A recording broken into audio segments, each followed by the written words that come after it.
What's good, YouTube? It's your boy Neji HKD here. Welcome to another episode of All That Smoke. If you're not 21 or over, please get the fuck out of the channel. And today we're going to be talking about heavy metals, cannabis, and your nutrients.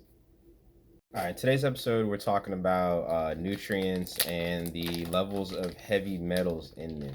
Now, this was brought about because I purchased some nutrients. Sorry, I'm smoke session Sundays almost. I bought some nutrients from Bloom City Organics. I bought their Bloom City Cow Mag, and I bought the Bloom City Silica Boost. And purchases were fine. The prices look great. You know, little Amazon purchase. My local hydro shop's a little minute away, so I didn't want to head out there. And I'm looking through the comments, and one of them is like, this product has too many heavy metals in it. Go to Washington or wa.ag or agr.gov, Washington Agriculture Department government website for more information.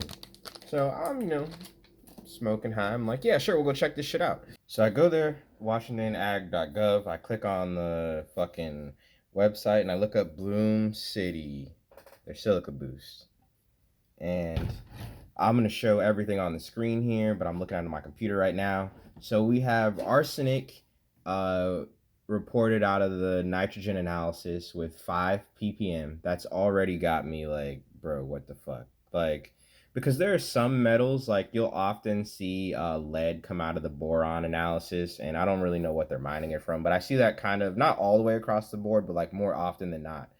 But yeah, arsenic 5 ppm, cadmium 0.25 ppm. I don't really care about cobalt. I'm sure it's not good for you. I don't know what that is. Lead, we got 4.8 ppm. So we've got 5 ppm of arsenics in this, 0.25 ppm of cadmium, and also 4.8 ppm of lead.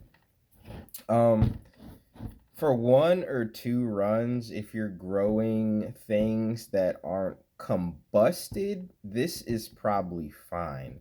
But we are smoking marijuana, and a lot of us are using mycorrhizae, which is another thing. Mycorrhizae increases the uptake of these heavy metals. Normally they get kind of stuck in the root zone in the lower parts of the plant. The mycorrhizae can help the plant with uptake, so it is able to bring these heavy metals into your buds, which you are now smoking, which is not good. To kind of go through some of the products. I don't have all the products listed here. I got 3 in person, and then I like did some slides for some more. So we have Bloom City's Cal Mag here, and we've got again 5 ppm of arsenic, 0.25 of cadmium, and 4.94 ppm of lead.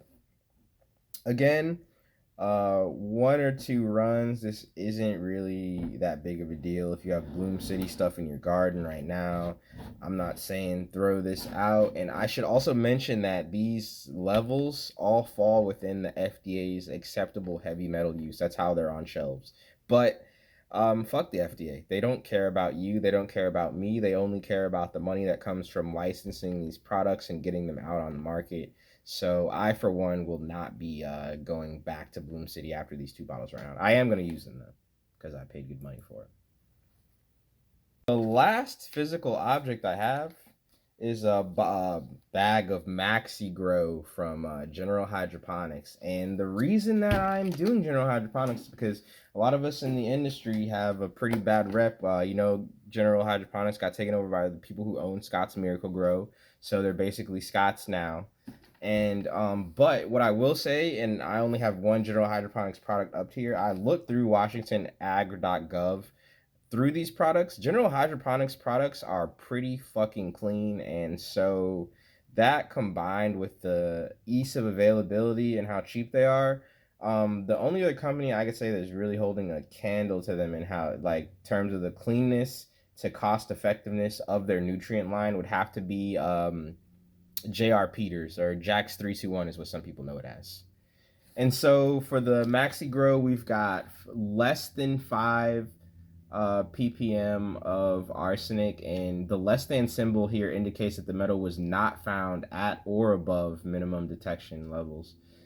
Now we're going to do some products that I have nothing to show you for. I do have a Botanicare CalMag Plus. That was the CalMag I had before I bought this Blue City CalMag, and it's going to be the CalMag that I go back to just to spoil that for you. Arsenic, they found 0.12 ppm, cadmium 0.0096 ppm, cobalt 0.27, couldn't find mercury, lead 0.02, selenium 0.83, and zinc 6.0. But again, zinc's supposed to be in there because trying to stop that zinc deficiency from ever showing up. Yeah, Botanicare Plus, that looks like, pretty solid. I'm kind of slightly concerned about the selenium levels, but I still would need to do research on the effects of that in the human body. It's just some of these metals, like you and I both know, we're going to see the same list. We shouldn't be ingesting that. And a lot of these vegetables are not combusted, which is, again, where the problems come into play. And the last one we're going to look at on this list is Jack's Classic Tomato Feed, J.R. Peters, Jack's 321, the tomato blend. Arsenic, they could not find. Cadmium was not found. Cobalt was not found. Mercury was not found. The moly thing was at 19. Nickel not found. Lead not found. Selenium not found. And zinc was found at 254. But again, they intended to have the zinc in there, so that's not really an issue. All right, so we're going to wrap this up, talk about, what to do, what to look for, and what you should do in your garden. All right, this video was a huge push towards me wanting to get into organics. I use mycorrhizae, and there's a lot of places where you can get a piece of the picture from. I've been growing for a while now. This is the first time I've really encountered this. You also don't really hear people talk about PGRs, plant growth regulators, that much. So there's a lot of things that you need to be careful about when you're growing a plant that's designed to be consumed, like for human consumption. And some of these products, price isn't everything. So now you've got to look at price. You don't even need to price. The chemical analysis is important, 321 for the NPK, but also the source of these minerals. And you don't need to know exactly where they're coming from, but you need to know if the nutrient line you're using is clean, and if it is not clean enough and up to your standards, because you got to remember, you're going to be using this, you're trying to get your formula down, you're going to be harvesting. If you're younger than me, you could be harvesting for the next 40 years. If you're older than me, you still might only be harvesting 20 years. But regardless of that, that's 20 years where you're taking these trace amounts of this lead, these trace amounts of this arsenic, and you're putting it in cadmium, and you're putting them in your body. And you really need to pay attention and move smarter. And now you also need to realize that it doesn't necessarily only matter, hey, this company is really good for the industry they work with, people, they care about us. Okay, but if their nutrient line is full of heavy metals that are going to pollute our cannabis, make us not test properly, and this, that, and the third, then, we got to get them out of here. So if you like this video, sorry it's been so long for me doing a video. I'm going to have more videos dropping. I got a lot of plants that are running behind their autos, so they just didn't hit the schedule they were supposed to. And it's been keeping me really fucking busy. But we're going to be here. We're going to be doing more content. As always, fuck 12 and free the non-violent drug offenders. And I will see you guys next time.